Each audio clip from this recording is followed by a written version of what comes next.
If happiness is one of the close attributes to the fire of creation, how do we move in its direction? Imagine a bellows fanning the fire so that it burns even more brightly. The bellows only works when it alternates between being contracted and then being expanded. If it gets stuck or resistant at either end, it loses its effectiveness and the fire dims. We live in a civilization where external circumstances have shaped our relationship to happiness. Although we have found happiness related to these external circumstances, it is often without acknowledging that the source of our happiness is actually internal. When the external factors are not to our liking, we often become stuck in a contracted, unhappy state, forgetting that this is just one end of the spectrum. We might also become mesmerized and blinded when too many factors actually give us what we want. And the one day when we get that flat tire, we become unhinged. It takes the bellows pulling air in and then pushing it out over and over to be effective.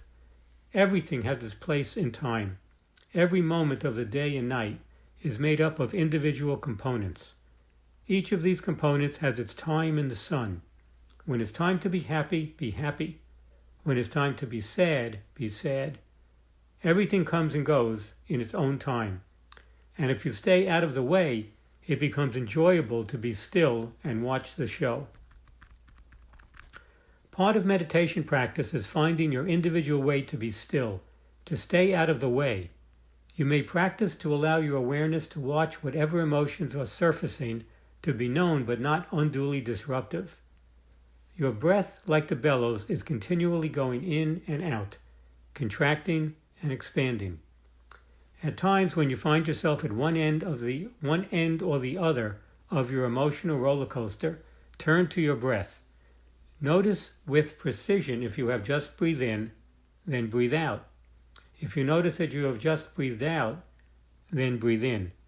Use the contracting and expansion of your breath to fan your internal fire of creation and bask in the glow of happiness.